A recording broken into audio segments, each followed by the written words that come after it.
नमस्कार दोस्तों, स्वागत है आपके अपने यूट्यूब चैनल डायोम पर। आज हम लोग उत्तर प्रदेश यूपी एसआई दरोगा परीक्षा के लिए मानसिक अभिरुचि और मूल विधि के प्रश्नों को सॉल्व करेंगे। ये जो प्रश्न हैं ये 10 साल के जो एग्ज़ाम हुए हैं उनमें से उससे आगे पीछे कैसे प्रश्न बन सकते हैं उसी आधार पे बनाए गए हैं। कुछ प्रश्न 10 साल के जो प्रश्न पेपर हुए हैं उनमें से ही लिए गए हैं और कुछ संभावित प्रश्न हैं, मतलब आने की इनकी पूरी संभावना है। तो वीडियो को अंत तक देखिएगा और एनालिसिस कीजिएगा कि कितना अच्छा मैंने प्रश्न बनाए हैं। तो आइए शुरू करते हैं। अगर चैनल पर नए हैं तो चैनल को सब्सक्राइब ज़रूर कीजिएगा, क्योंकि 2 वीडियो और मैं बना चुका हूँ इससे रिलेटेड और ये तकरीबन 1-1.5 महीने ये क्लास चलेगी। तो पूरा मज़ा आने वाला है, पूरी तैयारी अच्छे से कराऊंगा। तो पहले प्रश्न से शुरू करते हैं। एक 23 वर्षीय छात्रा के साथ सामूहिक बलात्कार किया गया। पुलिस अधिकारी उसका बयान कहाँ लेगा? उसके कॉलेज में जाकर, न्यायालय में, उसके घर जाकर, उसके माता पिता आदि की उपस्थिति में, यथासंभव महिला पुलिस अधिकारी द्वारा, या फिर थाने पर बुलाकर। तो बताना है आपको क्या सही होगा। तो जो ऐसे मानसिक अभिरुचि से प्रश्न जो बनते हैं वो देखता है कि आपको समाज में घटनाएं जो घटित हो रहे हैं उससे आपको रिलेटेड कितनी जानकारी है, या कानून की थोड़ी बहुत जानकारी है भी या नहीं। ये चेक करने के लिए मानसिक अभिरुचि के प्रश्नों को बनाया जाता है। तो इसका सही ऑप्शन जो हो जाएगा आपका सी ऑप्शन, उसके घर जाकर माता पिता आदि की उपस्थिति में यथासंभव महिला पुलिस अधिकारी द्वारा। अगला प्रश्न है, यदि पीड़ित व्यक्ति पुलिस थाने पर अपनी पुत्री के अपहरण की रिपोर्ट लिखवाने गया, किडनैपिंग मतलब उसकी पुत्री की किडनैपिंग हो गई है, किडनैप हो गई है, थाना प्रभारी ने उसकी रिपोर्ट नहीं लिखी, ऐसे में उसे क्या करना चाहिए? थाने के बाहर बैठकर धरना दे, रिपोर्ट का संक्षिप्त विवरण डाक द्वारा पुलिस अधिकारी को भेजे, समाचार पत्रों में पुलिस की निष्क्रियता पर समाचार प्रकाशित कराए, या फिर उच्च पुलिस अधिकारियों को थानेदार की शिकायत भेजे। तो आपको बताना है कि इनमें से कौन सा सही होगा। तो इसमें सही से आपका हो जाएगा उच्च अधिकारियों को थानेदार की लिखित शिकायत भेजें। अगला है, अपहरण के अपराध के लिए जिसमें फिरौती की मांग की गई हो सज़ा का प्रावधान है। आपको बताना है कितनी सज़ा दी जाएगी। अगर कोई व्यक्ति फिरौती मांगता है तो 5 वर्ष, 10 वर्ष, मृत्युदंड या आजीवन कारावास, साथ में जुर्माना भी, या केवल आजीवन कारावास। तो इसका सही हो जाएगा सी, मृत्युदंड या आजीवन कारावास। यदि किसी पुलिस अधिकारी जिसके आचरण के विरुद्ध विभागीय जांच चल रही है उसे निलंबित कर दिया गया है, अपने बचाव के लिए वह क्या करेगा?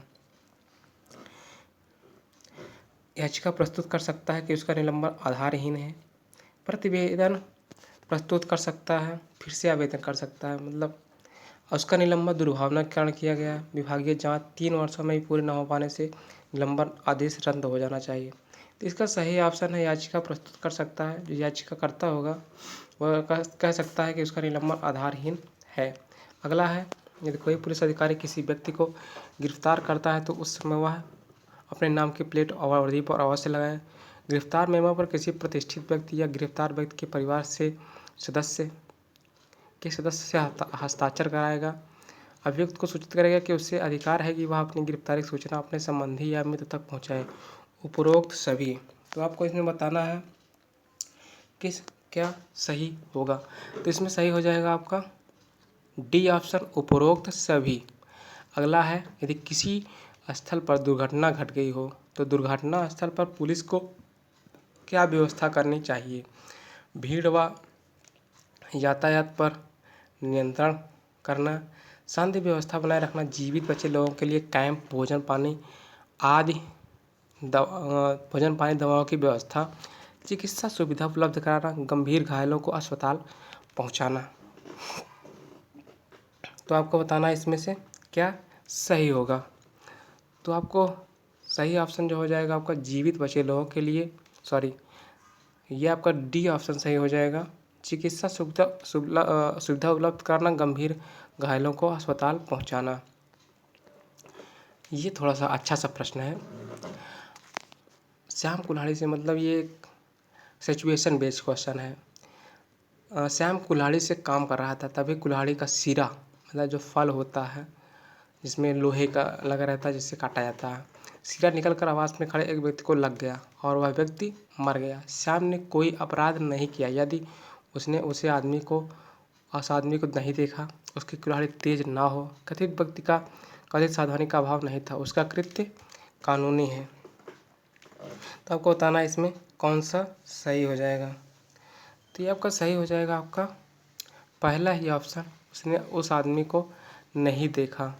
निम्नलिखित में से किसके लिए आप पुलिस सेवा में आना चाहते हैं? यह आपकी इच्छा को जाहिर करना चाहता है कि आप क्या, आपके दिमाग में क्या है जिसकी वजह से आप उत्तर प्रदेश पुलिस ज्वाइन करना चाहते हैं, मतलब दरोगा बनना चाहते हैं। किस लिए?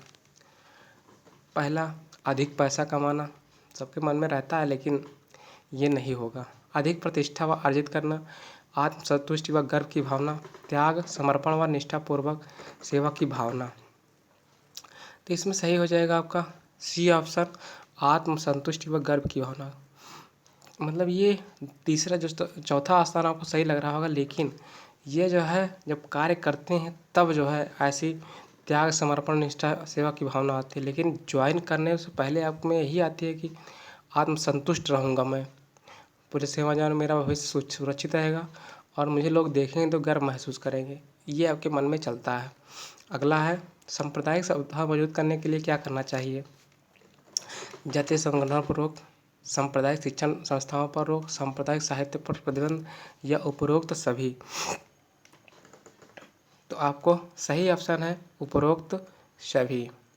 निम्न में से पुलिस बल के कौन से जवान खतरों का सामना करने में चट्टान की तरह मजबूत सिद्ध हुए? निम्न में से पुलिस बल के कौन से जवान खतरों का सामना में चट्टान की तरह मजबूत सिद्ध हुए? रेलवे पुलिस, आरपीएफ जिसको कहते हैं, सशस्त्र सीमा बल, एसएसबी, एनएसजी मतलब नेशनल सिक्योरिटी गार्ड, या फिर केंद्रीय पुलिस बल या सीपीएफ। तो आपका सही हो जाएगा एनएसजी। अगला है मूल विधि से प्रश्न अब आ गए हैं आगे। तो आइए देखते हैं मूल विधि के प्रश्नों को। पहला प्रश्न है धारा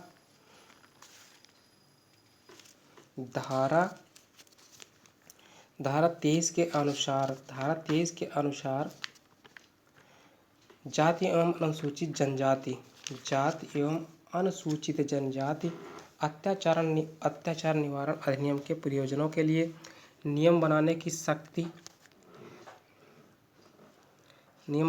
शक्ति किसके पास है? राज्य सरकार को, पुलिस अधीक्षक को, या फिर राजपत्र में अधिसूचना द्वारा केंद्र सरकार को है? उपरोक्त में से कोई नहीं। तो इसका सही ऑप्शन हो जाएगा राजपत्र में अधिसूचना द्वारा केंद्र सरकार को है।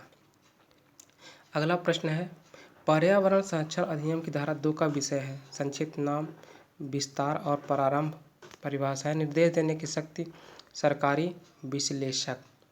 इसका सही ऑप्शन हो जाएगा आपका बी ऑप्शन, परिभाषाएं। अगला है वन्य जीव संरक्षण, वाइल्ड लाइफ प्रोटेक्शन एक्ट, वन्य जीव संरक्षण अधिनियम 1972 के किस धारा के अनुसार राज्य सरकार आरक्षित वन क्षेत्र के किसी भाग को वन्य जीव संरक्षण स्थल अभ्यारण्य घोषित कर सकती है? वन्य जीव संरक्षण स्थल का मतलब होता है अभ्यारण्य, जिसको बोलते हैं वाइल्ड लाइफ सेंचुरी इंग्लिश में बोलते हैं। धारा 12, धारा 15, धारा 18 या धारा 21। तो इसमें सही हो जाएगा आपका धारा 18 में इसका वर्णन किया गया है। अगला है वन्य जीव संरक्षण अधिनियम 1972 का लाभ क्या है आपको बताना है। संकटग्रस्त पशुओं को क्रय विक्रय करने में, पशुओं की बस्तियां उजाड़ने में, गलत अभिग्रहण के लिए दंड देने में, या उपरोक्त सभी। तो ये सही हो जाएगा आपका सी ऑप्शन, गलत अभिग्रहण के लिए दंड देने में। सूचना प्रौद्योगिकी अधिनियम की कौन सी धारा में कंट्रोलर की निर्देश देने की शक्ति वर्णन है? धारा 64, धारा 65, धारा 64 या 66 या फिर 68। तो आपका सही ऑप्शन हो जाएगा धारा 68 में सूचना प्रौद्योगिकी अधिनियम की धारा में कंट्रोलर को निर्देश देने की शक्ति वर्णित है। अगला प्रश्न है, निम्नलिखित में से क्या साइबर अपराध का विषय है? सूचनाओं की चोरी, सूचनाओं को नष्ट करना, किसी प्रोग्राम में अवैध रूप से प्रवेश करना या उपरोक्त सभी। तो इसका सही हो जाएगा आपका उपरोक्त सभी। अगला है, अपराधों के अन्वेषण की सस्ती। सूचना प्रौद्योगिकी अधिनियम की किस धारा में वर्णित है? धारा 75, धारा 76 या धारा 78। तो 17 का आपका सही हो जाएगा।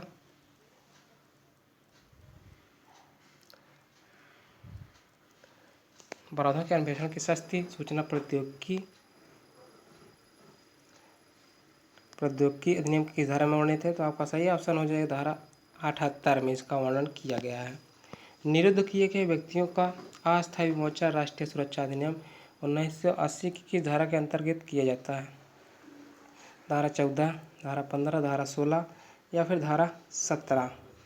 तो निरुद्ध किए गए व्यक्तियों का अस्थायी विमोचन राष्ट्रीय सुरक्षा अधिनियम 1980 की धारा 15 के अंतर्गत किया जाता है। सही ऑप्शन 15। सेकेंड लास्ट क्वेश्चन है, राष्ट्रीय सुरक्षा अधिनियम नेशनल प्रोटेक्शन एक्ट 1980 की किस धारा के अनुसार निर्विरोध आदेश वापस लिए जा सकते हैं? धारा 12, 14 या फिर 16 या फिर आपका 17।